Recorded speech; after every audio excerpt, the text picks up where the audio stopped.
I was given the honor of introducing Dr. Joel Lehenbauer. I was told I was doing that about a minute and a half ago, but in any case, it still is an honor. Dr. Joel Lehenbauer is a good friend, and at least I think so. I don't know if it's reciprocal or not, but he is the executive director of the CTCR of the Missouri Synod Lutheran Church, has his PhD from Concordia Lutheran Seminary in St. Louis, is a scholar with a pastor's heart, and helps protect the doctrine and confessions of the church with the other members of the CTCR. And we're pleased to hear from Joel.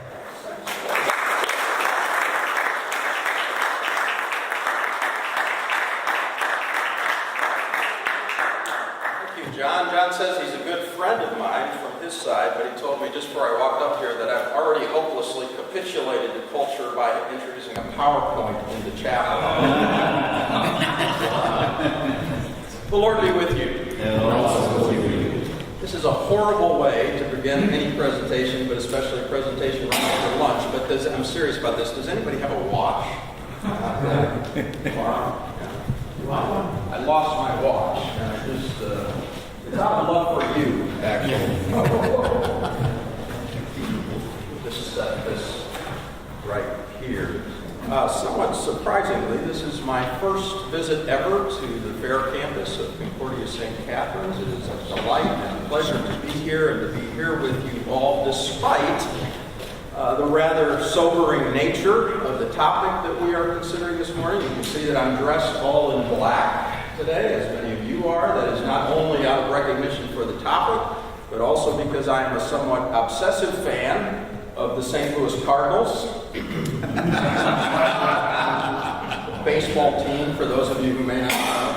We lost again to the Giants last night in their quest to get to the World Series. They aren't quite dead yet, but I think it may be wise to start making funeral preparations. So I noticed the Globe and Mail this morning, the sports section, was all about the Kansas City Royals, flashed all over the paper, not even a word mentioned about the St. Louis Cardinals. Anyway, here we go. Jesus as culture warrior, note the question mark. About a quarter of a century ago, shortly after I first joined the staff of the Commission on Theology and Church Relations of the Lutheran Church Missouri Synod, I read a hot-off-the-presses book that was authored, at least co-authored, by a brash, controversial, foul-mouthed theologian who was then teaching at Duke University Divinity School in North Carolina, following stints at Augustana College in Rock Island, Illinois, Notre Dame University. This book really kind of ticked me off, frankly, and yet it deeply challenged me also in certain ways. And I have to tell you that the thoughts and themes articulated in this book and by this author continue to challenge my thinking even today about the church, the nature of the church, the mission of the church, and the way that it interacts with culture, especially in today's, what we're calling, militantly secular culture in America and beyond. I first read this book, I confess, not of my own free will, not even in the joyous spirit of the freedom of the gospel, but under the clear constraints and threats of the law, specifically that particularly fearsome and loathsome incarnation of the law known as a PhD program. Lex semper accusat indeed. Those of you who've been there or are there. Heard an amen from Larry Vogel, my associate, going through that right now. I just finished my PhD coursework at Concordia Seminary St. Louis, and I put together a proposal for a dissertation that was summarily rejected by the dissertation committee. May God have mercy on their souls. I wanted to focus on the topic of church and culture, church and society, because I was working closely with the CTCR's Church and Society Committee at that time, actually serving as finishing drafter and editor of the CTCR's report, Render Unto Caesar, which was published in 1995. As you might imagine, I was really kind of depressed, even a little offended, when my initial proposal was rejected, and I seriously considered just scrapping the whole stupid PhD thing. Who needs it? Jesus never had a PhD.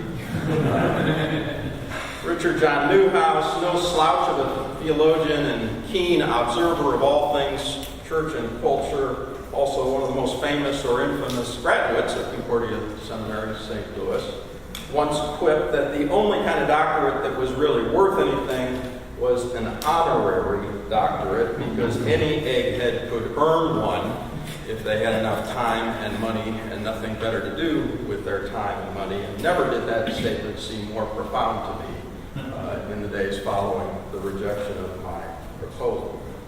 Eventually, however, my humility, or maybe my PhD loan repayment statements, got the best of me, and I put my tail between my legs and went and talked to the committee chairman and asked his advice about what was wrong with my proposal and how to fix it. His answer basically was, if you're going to do a PhD dissertation on contemporary church culture issues, I don't see how you can possibly ignore the work of Stanley Hauerwas.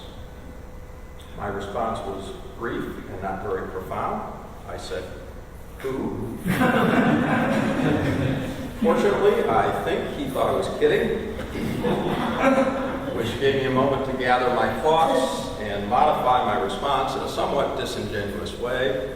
I said, I haven't really read that much of Hauerwas. Where would you suggest I begin? And so that's a concise version of the events, true story, that first led to my first reading of this book called Resident Aliens, Life in the Christian Colony, co-authored by Hauerwas and William Williman, which has as its subtitle a provocative Christian assessment of culture and ministry for people who know that something is wrong.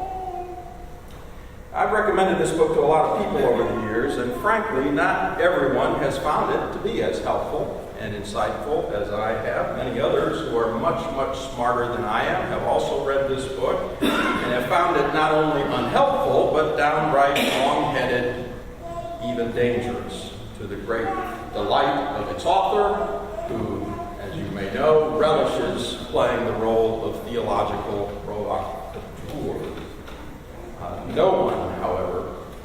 No one could possibly dispute the fact that this book and Hauerwas's lifelong project for reforming Christian ethics has had a huge and lasting impact on theological thought in North America and beyond. If you need proof of that, take a look at the most recent issue of the Christian Century, which features this book on its cover and devotes nearly the entire issue to a thoroughgoing assessment of this book and its impact by a wide range of theologians who both like it and don't like it.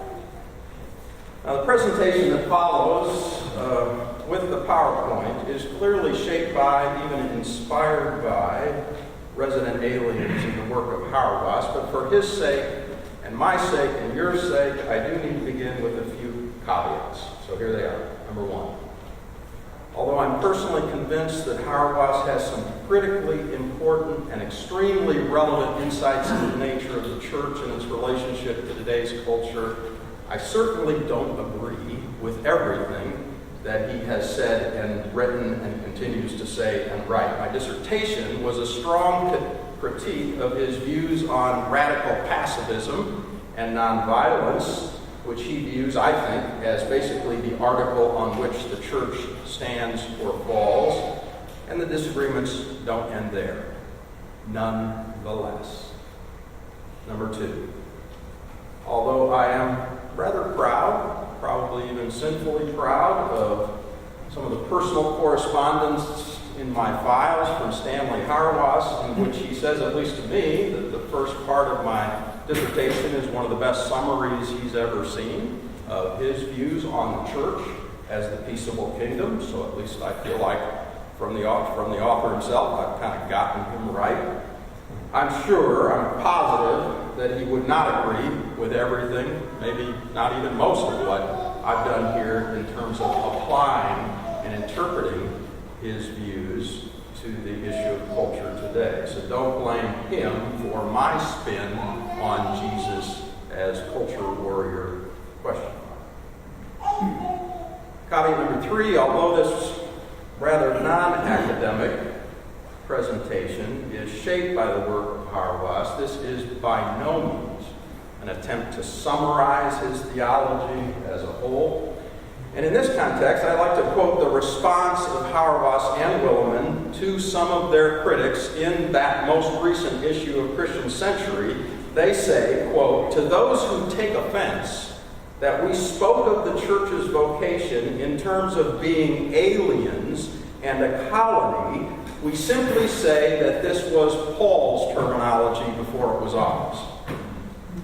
It's a happy coincidence that my dissertation work on Hauerwas coincided with 3 years of rather intensive study on the letter of 1 Peter during a time I was serving as theological advisor for our church's national youth gathering.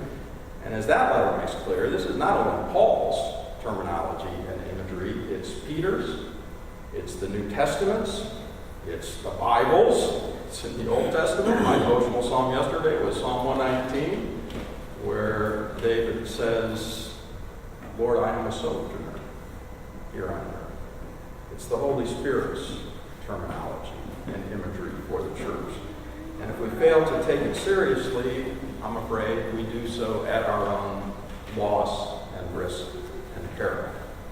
Caveat number 4, in my opinion, there is no more important theological topic, especially in North America today, than the topic that we're discussing today, the topic of church and culture, nor is there a topic, in my opinion, that is more complex or more complicated or more difficult to address with anything even resembling complete certainty and certitude. I certainly do not have all the answers to the challenges presented by this topic. In fact, I'm deeply suspicious of anybody who seems to imply that they think they do what they say or they write. I'm sharing with you today some thoughts for your reflection and consideration. I welcome your input, seriously, and you are welcome to disagree with anything I say. And if time allows, I'd be more than happy to explain why I'm right and you're wrong.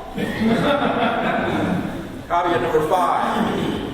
This presentation is focused on church and culture issues in America, and by America, I have in mind primarily the America I know from experience, the good old USA. My sense is that there's considerable overlap here with the Queen's domain north of the border, but I would deeply appreciate any thoughts that you Canadians have about how this does or doesn't resonate with the situation here. And finally, number 6, I owe a huge debt of gratitude to Mrs. Holloway, my high school humanities teacher, who chided me repeatedly for my long, rambling introductions to almost anything.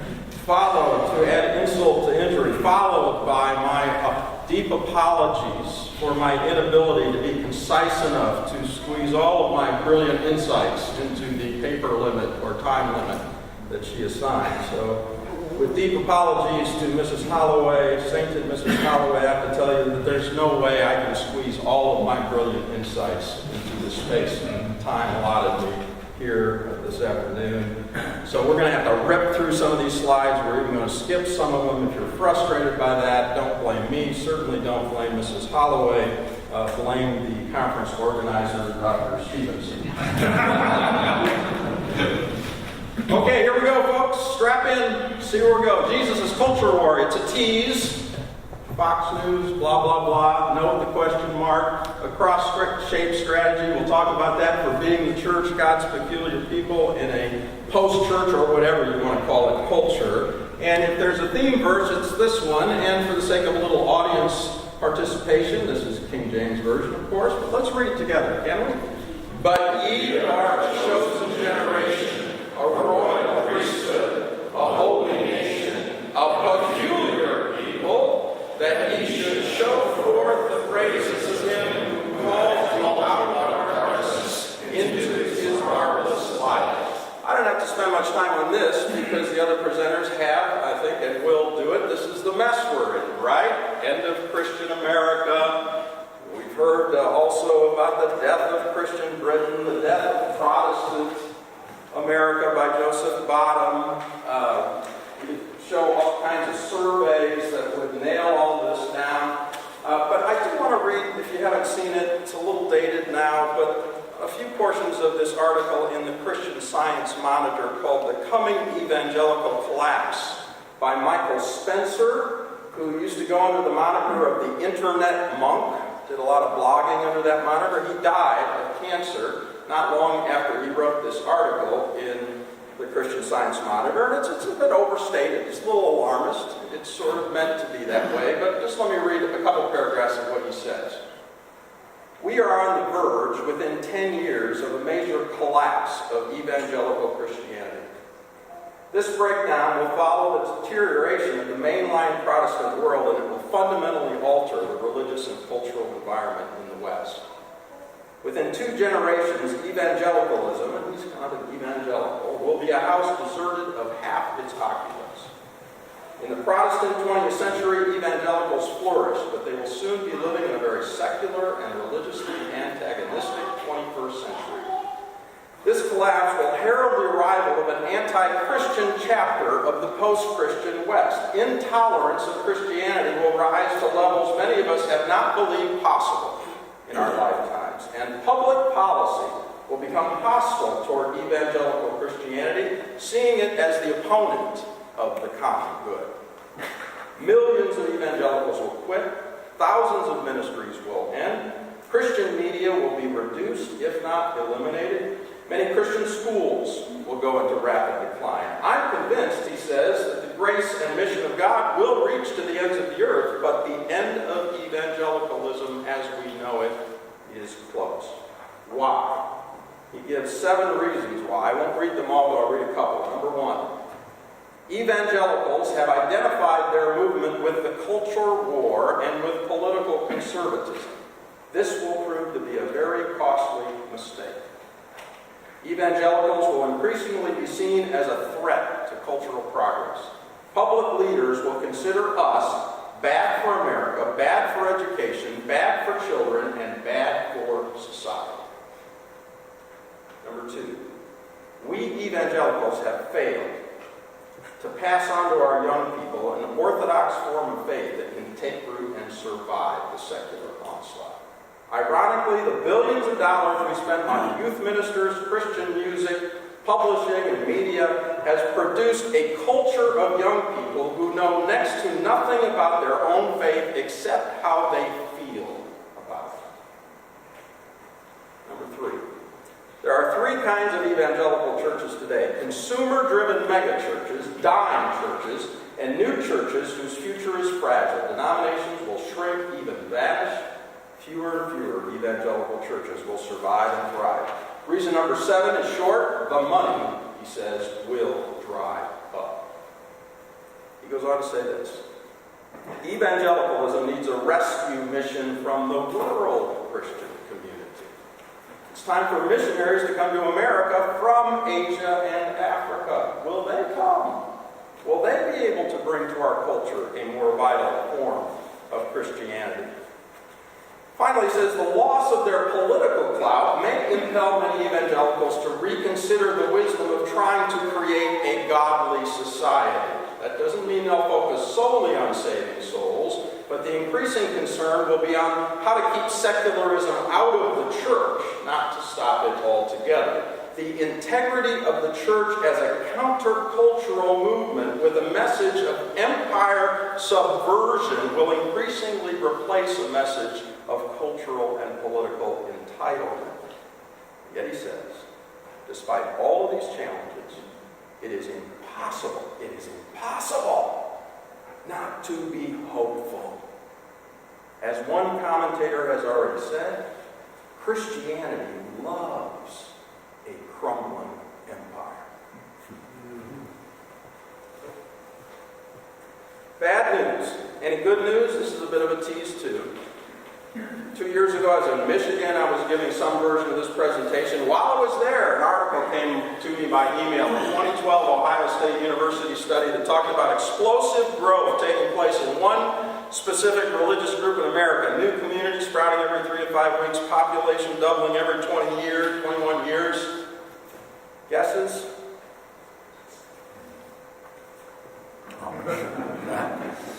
Seriously.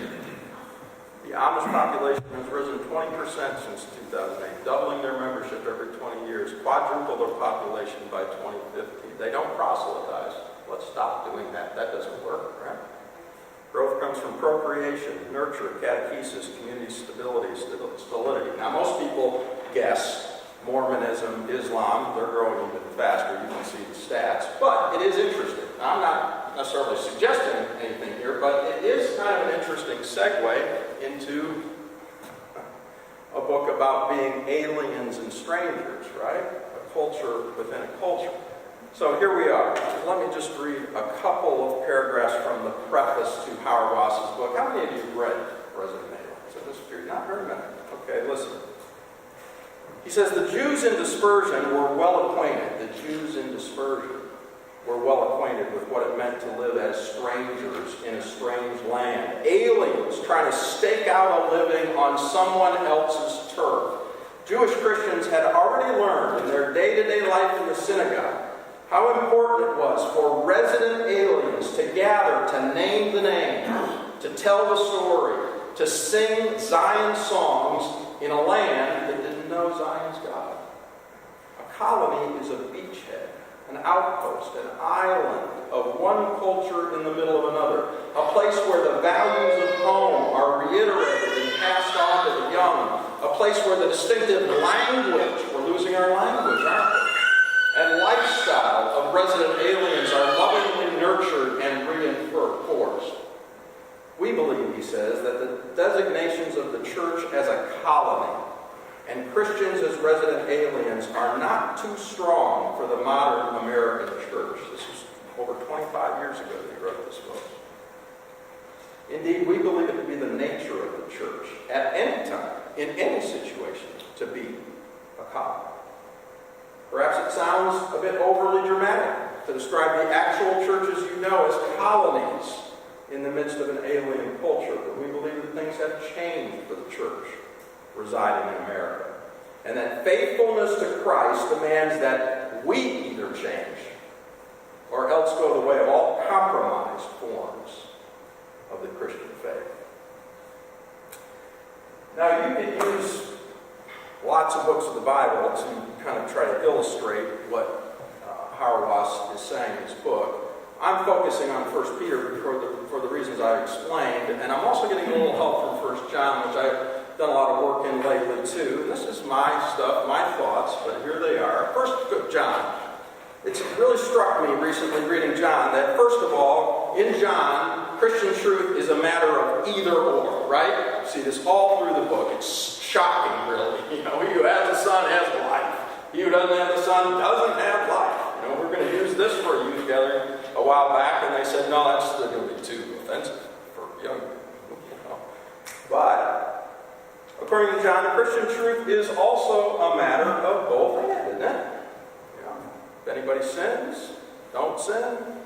So you've got all of these, God and man, Jesus is God and man.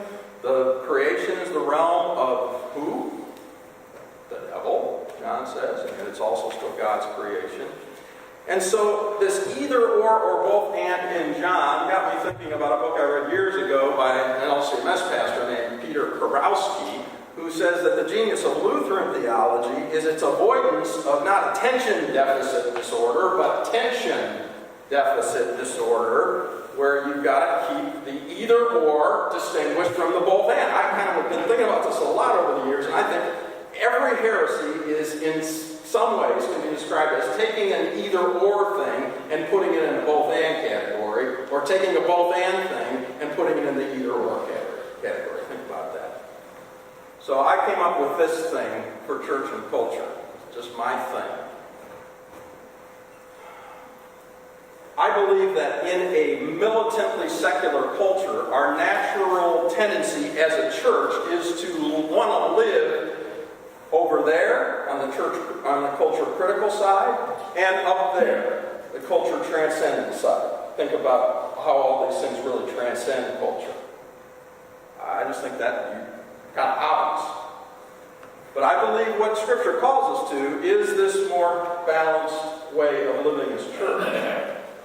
And even though it's a little more difficult, a lot more difficult maybe, to find ways to be culture friendly in this kind of a situation, I believe if we're going to keep our balance, we need to find ways to do it. And even though it's a little harder to think about ways that we can change or transform culture, we need to not just give up on that either. That's what I meant at the beginning as kind of a cross-shaped strategy. And the other thing I like about thinking of it as a cross, of course, is the cross. That as we keep the gospel at the center of all of this, we'll find ways to do it. And that the gospel always does need to be kept at the center of it. Okay, so here we go. Church and culture in America, some crucial insights from 1 Peter. When I do this with lay people, lay audiences primarily, I put this up there transliterated to remind them or to teach them or let them know how easy the Greek language really is so that their pastors don't sort of intimidate them into thinking that they're really so much smarter than they are. Because you look at the first 4 words, you can almost read them in English, right? Petros, Apostolos, Jesu Christus. Peter, apostle of Jesus Christ. Eklektois, to the chosen, the elect, to the chosen ones. Peripedemos, to the pilgrims, resident aliens, strangers. That's how Peter begins, with this emphasis, if you're chosen, you're a stranger in this room. If you're chosen by God, you're an alien. That's just your identity. You don't have a choice about it. Here it is, 1 Peter 1:17. Read it with me so you don't fall asleep. Since you call on the Father who judges each man's work impartially, live your lives as strangers here in reverent fear. Read this. Dear friends, I urge you as aliens and strangers in the world to abstain from sinful desires which war against your soul. Notice what he says. We'll go back to this. Do what? Live such good lives among the pagans, that though they may accuse you of doing wrong, they may see your good deeds and glorify God on the day He visits. And when you suffer, don't think that it's what? Strange. That's what happens to strangers. Right? John Eliot, the Lutheran commentator on 1 Peter, says that the terms for resident aliens in this letter designated a class of people considered inferior to the full citizens and accorded only limited legal and social rights in things like marriage, inheritance, business, civic and political involvement. We're maybe not quite there yet, but Gottlob Schrank in the Theological Dictionary of the New Testament says 1 Peter takes seriously the what? Strangeness of the Christian community and provides a theological reason for remaining strangers. That's not a good feeling to be a stranger. You want to kind of do something about it. He said you need actually a theology that keeps you there. Peter gives it to us. So, I think Peter offers first century insights and theological resources for first of all, a 21st century reality check. And the fact is, in case you're not convinced by now, Christians are no longer in control as the primary movers, shakers, and shapers of America's social, political, and cultural identity, ideals, and values. If you ask almost any Christian out there these days, they would say that that is a very what thing? Bad. The question is it? Is it? Or at least, does it have to necessarily be seen that way? Reality check and an attitude adjustment. We can moan, groan, and complain. We can reminisce about and long for the good old days when America was a recognizably Christian nation. Hear a lot of that, don't you? Or we can rejoice and seek to reclaim our true identity and calling as God's chosen ones, strangers in the world. I see the need, folks, for a lot of attitude adjusting that needs to happen in me and in people I talk to. And a strategic realignment. really talking just about strategy here more than theology. Peter offers a challenging and hopeful, remember Michael Spencer's words, you can't not be hopeful for the church's survival and for sharing the gospel of Christ in an increasingly alien non-Christian culture. I like this quote from Leslie Newbegin. It's kind of dated, but he says, the conception of the church, which we tend to reproduce as the fruit of our missionary work, is so much that of a fundamentally settled body existing for its own sake, its own members, rather than that of a body of strangers and pilgrims, that our missionary advance tends to follow the lines of cultural and political expansion and to falter when that advance stops. The danger, again, of identifying our faith with the culture or the culture war, even. So, what does Hauerwas say? He says, the first task of the church is to be the church. Not to change the world or whatever else you want to put in that blank, but to be the church. Everybody knows Niebuhr's Christ and Culture, right? And his 5 paradigms for how the church operates. Christ against culture, Christ of culture, Christ above culture, Christ and culture and paradox, Christ transforming culture. It's a classic and everything, right? No book, says Hauerwas, has been less helpful than Niebuhr's book. I won't go into all the reasons for that, but he's more influenced by John Howard Yoder and his Politics of Jesus, and his paradigms are different. They are the activist church, the conversionist church, and the confessing church. And this is a little bit much to quote here, but I just want to give you a little better feel for the message of this book, and so hang with me here. The activist church, he says, is more concerned with the building of a better society than with the reformation of the church. Through the humanization of social structures, the activist church glorifies God, so it's not totally condemning that. It calls on its members to see God at work behind movements for social change, so that Christians will join those movements and work for justice wherever they can find it. But, he says, this church hopes to be on the right side of history, believing that it has the key for reading the direction of history.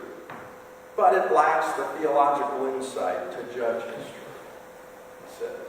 Its politics, therefore, become a sort of religiously glorified liberalism. We all kind of see that. Hauerwas is an equal opportunity offender. Liberals hate him probably more than conservatives because he challenges all their presuppositions about the social gospel. On the other hand, we have the conversionist church. This church argues that no amount of tinkering with the structures of society can ever counter the effects of human sin. The promises of secular optimism are therefore false because they bypass the biblical call to admit personal guilt and experience reconciliation with God and neighbor. So, the sphere of political action is shifted by the conversionist church from without to within, from society to the individual.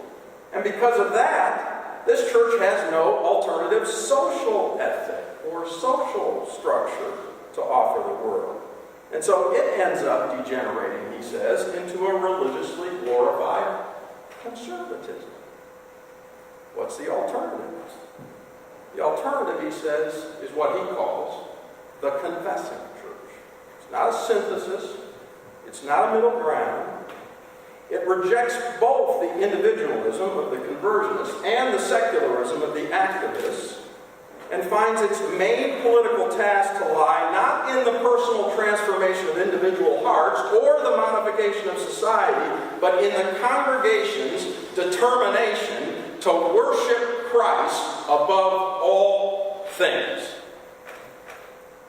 Like the conversionist church, he says, this church calls people to conversion, but it depicts conversion. Here we as Lutherans, probably Anglicans, would get uncomfortable with his Methodist, Anabaptist, or whatever it is, theology, but don't pick on his language. It depicts conversion as a long process of being baptismally engrafted into a new people. We can agree with that aspect of it, can't we?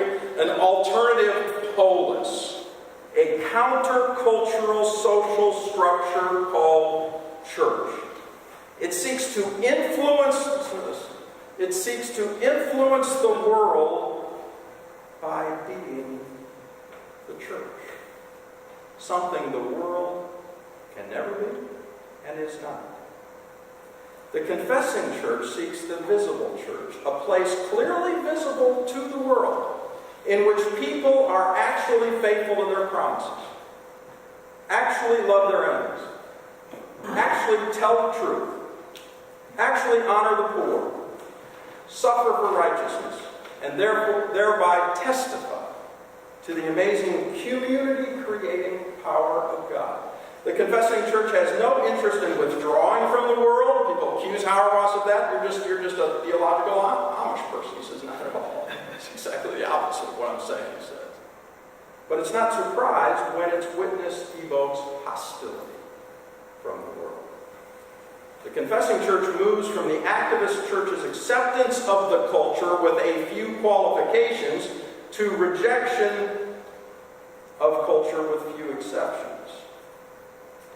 It will also and always be, he says, a church of the cross. In fact, he says the overriding political task of the church is to be the community of the cross. So you look at the titles of Hauerwas' different books, and you just see it right in the titles. Resident Aliens, Life in the Christian Cult, Where They Live, a community of character. People see a different kind of community there. The peaceable kingdom. How do we live with one another in that community? In good company. The church is polis. And here's what I'm going to wind down with. How are we doing here? 2:10. Okay. I'm going to run through these very quickly, but see, what is that? I'm trying to remember what that means. Oh yeah, it's very clever. Crucial insights from 1 Peter. Isn't that clever? Okay, and here they are. Number one, it's all about hope. In an alien culture where hope is viewed primarily in terms of social and political change and progress, Christians are called to cultivate and manifest a hope that transcends all social and political realities, changes or trends, whether we think they're positive or negative. I see a lot of depressed Christians out there today. That's not a very good witnessing mode, right? You know, join us and be depressed. Feel good about it. You know? It's ironic. Here's a letter all about suffering, right? Aliens and strangers, things are going terrible. And 1 Peter is what? The epistle of hope. And all these passages, we'd read them if we had time. This is fun to do in a Bible class because you can look these up and talk to people about it. Number 2, heaven is my home. In an alien culture, apologies to Queen or Annie Lennox or whoever was the first to do this, I want it all. And I want that. Pilgrim Christians are called to recognize the fleeting and transitory nature of all earthly things and to fix their hearts and minds on the glory to be revealed in and to them when Jesus comes again. So you've got this emphasis on the paroikos, the homeless ones who are awaiting the parousia, the homecoming and homegoing of Jesus with and for his saints. And that's on the cross thing, the transcendent side. There's a place for that during, right? Times of suffering, Revelation. We do have to fix our, mind on heaven and on the hope that is there. All those passages, again, we can read them all. That's a huge thing in 1 Peter. Now, does that mean that we abandon all hope for cultural change and transformation? I love this quote from C.S. Lewis. If you read history, you'll find that the Christians who did the most for the present world were just those who thought the most of the next world. They left their mark on earth precisely because they were freedom up, right? Do what you want to me. Aim at heaven, he says, you get earth thrown in. Aim at earth, you get neither. Number 3, the truth will set you free. In an alien culture where truth is defined primarily in personal, subjective, relativistic terms, Christians are called to reclaim, defend, and explain, note this, with infinite patience, respect, and gentleness that is so important these days, the the particularistic and exclusivistic for that very reason, because that's what we're doing. So you better show respect, you better be patient about it, you better be gentle about it, because we're talking, and that's going to involve the need for apologetics more and more these days. Natural law, wherever we can get that help. But history is his story. It's Jesus' story. That's what it's all about. And Peter, this last one is so key, isn't it? In your heart, set apart Christ as Lord. Always be prepared to give an answer to everyone who asks you to give the reason for the hope that you have. I mean, try to do that for a couple of weeks, and if they don't listen, give up, right? This is a long, they don't even know the language anymore. You gotta. So, Harbaugh says, in a world filled with false stories, we need to tell our own life story truthfully as a way of encouraging others to do the same. So that we can connect our true stories, which are sin broken, just like theirs, to the one true, gracious, and glorious story, the story of the way, the truth, and the life. And one advantage, I think, of living in this kind of culture, everybody's got the freedom to do that these days, right? Yeah. Every story is acceptable. So, tell yours. But, first, show. Show so you can tell. In an alien culture where morality is viewed almost exclusively in terms of personal choice and non-judgment, supposedly, of the choices of others, Christians are called to embrace with renewed passion, seriousness, and zeal Christ's call to holiness, which I like to think of as loveliness of life, both as a judgment on the world's behavior. When we live holy lives, that's going to judge. The law judges, even in terms of our life. But as a wordless invitation, kind of a picture of what abundant life is like, as a way of not ending, but beginning a conversation about the possibility that they too might be able to join that way. More now than ever, people are not waiting breathlessly for us Christians to talk. They're not waiting breathlessly to hear another one of your brilliant sermons, flooding into your churches so that they hear what you have to say, or even waiting for you to give your personal testimony or your talk evangelism. That they're just not. Now more than ever, we've got to earn the right to have that conversation. We've got to earn it. As a church and as individuals. We don't just have a right, to talk to people about this. And this is all through here. It's strong emphasis on holiness of life as a prelude to and prerequisite for bearing verbal witness to the gospel. Oh, we can spend an hour on this. But we read that passage. What does he tell us to do among the pagans? Keep talking? It's actually not what he says, right? He says, do what? Live such good lives. For it is God's will that by doing good, you should silence their ignorant talk. I love this illustration of wives married to unbelieving husbands, right? Nag them every day, and eventually, no. That they may be won over. How? Without words. By your behavior. When they see your purity and reverence. Always be prepared to give an answer to anyone who does what? Ask you. When's the last time that happened? Why would they even ask you? The only thing I can think of that they would ask you is that they see something, right? In your life. That seems to be worth, to them, seems to be worth talking about. That's going to take this. Love. In an alien culture where love is viewed merely as tolerance and acceptance, Christians are called to recommitting themselves to demonstrating a love that is so deeply and passionately committed to the well-being of our neighbor that we're willing to lay down our lives for our friends and our enemies. And above all, at least if you read Peter, Christians are called to live in such a way that the world says in awe and amazement, see how they love who? One another. It's amazing that all these love passages in Peter are really about loving who? Fellow Christians. I mean, we all love those people out there, right? I was at a conference one time, NA thing or something, a Baptist speaker was up there, and he says, all of my friends, I'll be honest, all of my friends are Baptists, or most of my friends are Baptists, he said. but all of my enemies are Baptist. Now, you could never say something like that in Missouri Synod, right? I mean, what do people see when they look at our churches? They say, see how they love one another in that church? I'm kind of afraid not. Love Luther's, in his commentary, best commentary ever written on 1 Peter is Luther's. Read it. I love this.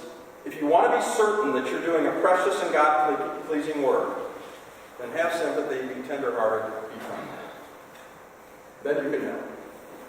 Bear in mind that you must be friendly, says Peter. These are truly precious golden words, gems, and pearls that please God. Now, how hard is that? Be friendly. You do not need a PhD to do that. Right? Home away from home. In an alien culture where the needs, desires, choices, pursuits, and accomplishments of the individual are idealized and idolized, Christians are called to set aside their own personal agendas and escape the loneliness, boredom, isolation, and emptiness of a life centered in itself as they commit themselves to living in community with other aliens and strangers. Huge Hauerwas theme. Community. Colony. We need to recapture somehow that coming into the church is not about me. It's about us together, the church. There's a tension there. Luther's big on for me, but Peter says you're a chosen, not person, right? A chosen race, priesthood, nation, peoples. This might hurt. I'm going to have to wrap this up, or it will hurt. In an alien culture where suffering is viewed as an alien experience and an unfair intrusion into a life of leisure and pleasure, and don't we view it that way? Ouch! God, what are you doing? You know, I thought this was all supposed to feel good, being a Christian.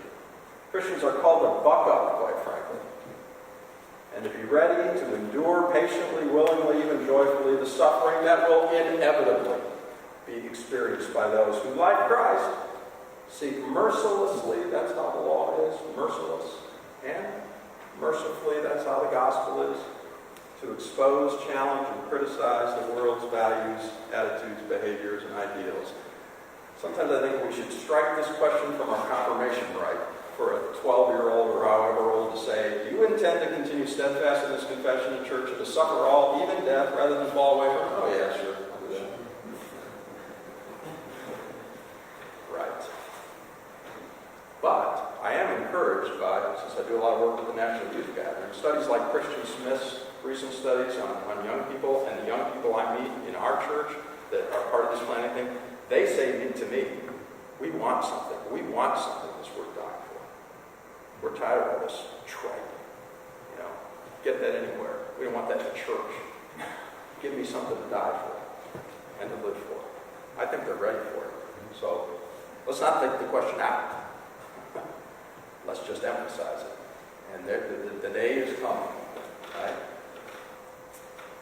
Those who see themselves as strangers in this world and put their hope in the strange power of God revealed in the weakness of Christ should not think it strange to follow in his steps. What is another huge theme of 1 Peter? Suffering, just like Christ. The mass of God in an alien culture where Christians are ridiculed and mistreated, we may be tempted to withdraw from the world and avoid engagement with the world. Peter says, stay. We're not just aliens, we are what kind of aliens? Resident aliens. Stay put, remain busy and content wherever God has placed us, and carry out our various and diverse and deceptively humble God-given vocations, which Luther called the mass of God in the world and in the church. And there is great diversity there. There's a world-friendly theme, right? Diversity. Where do you find that? You find that in the whole wide range of vocations that Christians participate in the world. A huge theme. Look at all the vocations mentioned just in Peter's letter. It's our vocational witness that's going to win the day. Practice makes perfect. In an alien culture in which self-discipline and self-control have largely become, outside of sports at least, lost arts, Christians are called to relearn and put into practice the spiritual disciplines that will sustain them. It's going to take discipline.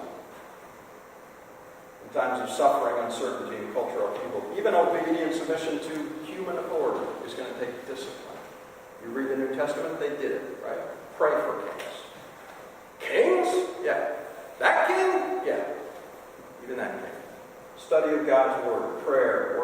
service.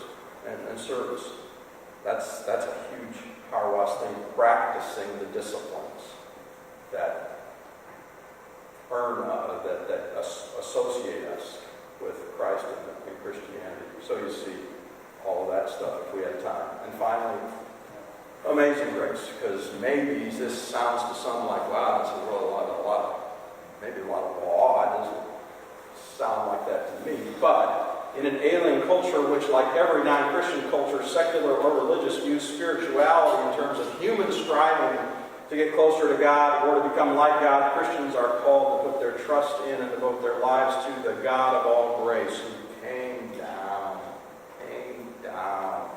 to us and serves us in the Word made flesh. Peter, as Luther says, no better book to teach you about God's grace than 1 Peter, despite all this other stuff. Or maybe not despite it, because of it. So, don't have time to really unpack it, but you can maybe see how that cross comes into play and what we're talking about. I think maybe, there are some topics that are a little more culture friendly on that side to keep us from always sounding like all we're doing is attacking the culture. Here are some things to think about that would be more resonant with the culture that we live in. And the CTCR has some documents on, go online, the Christian Care of Creation, document on immigration, racism. I just think that for some of our churches, people just think of us and all think of bashing the culture, right? Criticizing the culture.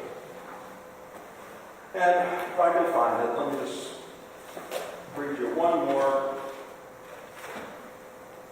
This is from an article by David Bentley Hart called No Enduring City in First Things. And I'm done in 1 minute. Perhaps the best moral sense Christians can make of the story of Christendom now, from the special vantage of its aftermath, is to recall that the gospel was never bound, never, to the historical faith of any political or social order, but always claimed to enjoy a transcendence of all times and places. Perhaps its presence in human history should always be shatteringly angelic. It announces, even over against one's most cherished expectations of the present or future, a truth that breaks in upon history, ever and again, always changing or even destroying the former things in order to make all things new. That being so, surely modern Christians should find some joy in being forced to remember that they are citizens of a kingdom not of this world, that here they have no enduring city, and that they are called to live as strangers and pilgrims on the earth. You are a chosen race, royal priesthood, holy nation, a people belonging to God, that you may do what? Declare the praises of him who called you out of darkness into his marvelous light. Let me close just with this one quote from Luther in 1 Peter that I like. We live on earth only so that we should be a help to other people. Otherwise, it would be best if God would what? Strangle us, let us die. As soon as we were baptized, of course, and had begun to believe. For this reason, however, he lets us live. This is why he lets you take another breath this morning. That we may bring other people to faith as he has done for us. However, if you haven't seen it, read this article by, I can't even pronounce his name, Roman Catholic scholar, Bud Suzuki, in First Things. This time will not be the same. Have you read some of this stuff about the new evangelicalization? It's a different culture out there. And even our attempts to declare, to share the gospel are going to require a whole rethinking, he says, and I agree, of how we go about it. I'm going to stop there.